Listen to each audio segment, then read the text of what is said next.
اعوذ باللہ من الشیطان الرجیم بسم اللہ الرحمن الرحیم۔ سب سے پہلے تمام احباب کو السلام علیکم ورحمۃ اللہ وبرکاتہ۔ میرے چینل قرآن اینڈ اہل البیت میں خوش آمدید۔ تو آج ہم انشاءاللہ جیسا کہ آپ جانتے ہیں کہ ہم نے جو شارٹ ویڈیوز میں ہم نے جو ہے سورہ فاتحہ کے فضائل پر بات کی تھی، تو آج انشاءاللہ العزیز اس سورت کو تھوڑا ترجمہ کے ساتھ اور تھوڑی تھوڑی اس کی تفسیر بھی پڑھیں گے اور اس کے نتائج کیا ہیں وہ بھی انشاءاللہ پڑھیں گے۔ تو انشاءاللہ چلتے ہیں آپ سورت فاتحہ کی تفسیر کے جانب اور ترجمے کے جانب کہ اس میں ہمیں کیا سبق ملتا ہے۔ اعوذ باللہ من الشیطان الرجیم بسم اللہ الرحمن الرحیم۔ امیر المومنین علی علیہ السلام سے روایت مروی ہے کہ رسول خدا صلی اللہ علیہ وآلہ وسلم نے فرمایا کہ میں نے فاتحہ الکتاب کو اپنے اور اپنے بندے کے درمیان تقسیم کیا ہے۔ اس میں نصف جو حصہ ہے وہ میرے لیے ہے اور اس میں نصف حصہ میرے بندے کے لیے ہے۔ جو بندہ سوال کرتا ہے میں اسے عطا کروں، اور جب بندہ بسم اللہ الرحمن الرحیم کہتا ہے تو اللہ تعالیٰ ارشاد فرماتا ہے کہ میرے بندے نے میرے نام سے ابتدا کی اور میرا نام لے کے ہر چیز کی ابتدا کی ہے، تو یہ میرا حق بنتا ہے کہ میں اسے عطا کروں، میں اس کی تمام دنیاوی مشکلات اس سے دور کروں، اس کے حالات کو ٹھیک کروں۔ حضرت امام باقر علیہ السلام سے مروی ہے کہ جب بسم اللہ الرحمن الرحیم پڑھو تو اس کے بعد ضرور کوئی نہ کوئی چیز یعنی کوئی دعا مانگ لیا کرو۔ بسم اللہ کے لیے نہیں صرف پڑھنی، اس کے بعد ضرور کچھ نہ کچھ کہا کرو، چاہے ایک شعر ہی کیوں نہ ہو۔ شعر کا مطلب یہی ہے کہ جب بسم اللہ الرحمن الرحیم پڑھو تو اس کو بس یہاں تک چھوڑ نہیں دینا۔ اگر آپ نے پڑھ لیا نا تو اس کے آگے کوئی نہ کوئی دعا ضرور مانگ لیا کریں۔ بسم اللہ الرحمن الرحیم پڑھنے کے بعد آپ کوئی نہ کوئی دعا ضرور مانگا کریں۔ ہر چیز کی ابتدا جو ہے نا وہ اللہ تعالیٰ کے نام سے کی جائے، اور کسی بھی قسم کی پریشانی کوئی حاجت ہو تو اس نام کے ساتھ جو ہے انشاءاللہ آپ کی حاجت بھی پوری ہو جائے گی۔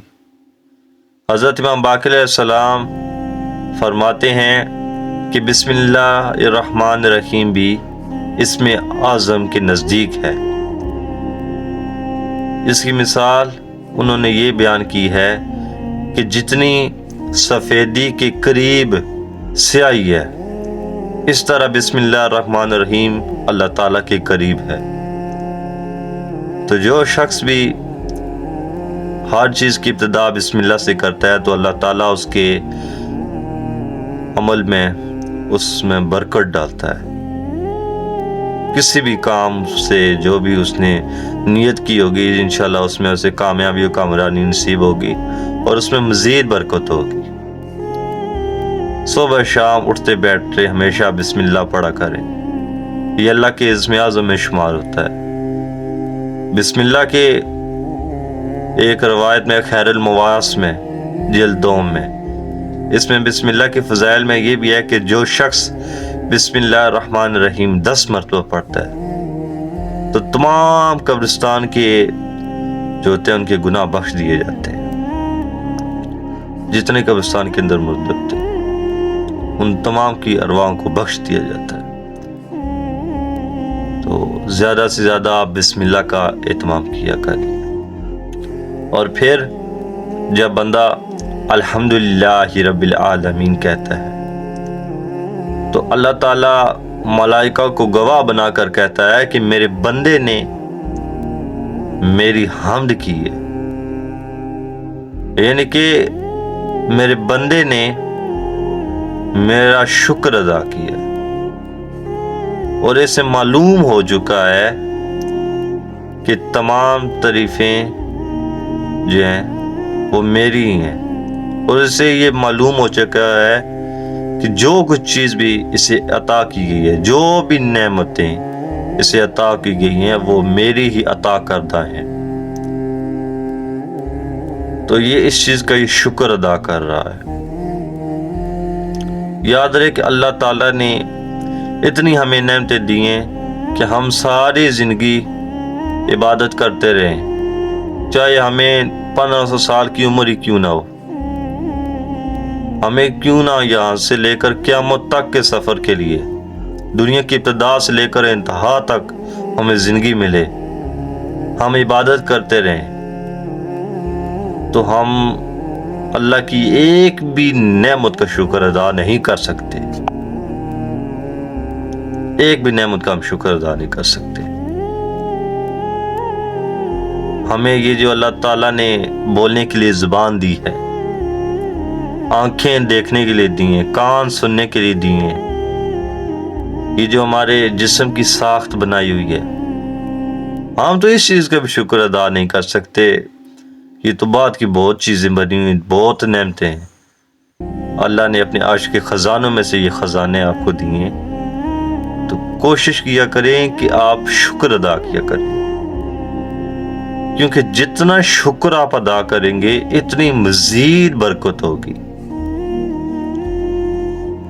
اگر آپ کو کچھ نعمتیں ملتی ہیں جیسے رزق ہے، تو اس میں آپ کو سخا بھی ہونا چاہیے، یعنی کہ جو آپ کے پاس رزق آتا ہے نا، تو اس میں سے اللہ کی مخلوق کے لیے بھی حصہ نکالا کریں، اس سے بھی شکر ادا ہوتا ہے۔ صدقہ خیرات کیا کریں، اس سے مزید برکت ہوتی ہے۔ حضرت امام علیہ السلام سے ایک قول مشہور ہے کہ انہوں نے فرمایا کہ انہوں نے رزق کے بارے میں یہ مثال دی ہے کہ آپ دیکھتے ہیں کہ جب تالاب یعنی کہ پانی یا کوئی سمندر یا دریا، ٹھیک ہے، جب اس کا پانی رفتار پکڑتا ہے، جتنا پانی بہتا رہتا ہے، اوپر سے اور پانی آتا رہتا ہے۔ رزق کی بھی یہی جو ہے وہ ایک کنڈیشن ہے کہ جب جتنا رزق آتا ہے نا، اگر آپ جتنا رزق اللہ کی راہ میں خرچ کرتے رہیں گے، اس سے زیادہ، اس سے دگنا اللہ پاک آپ کو دیتا رہے گا۔ یہ سیلاب سمندر کی طرح رزق ہے، اور جو شخص یہ رزق کو اپنے پاس محدود رکھ لیتا ہے نا، تو پھر اسے رزق بھی ایک مدت کے مطابق ہی ملتا ہے۔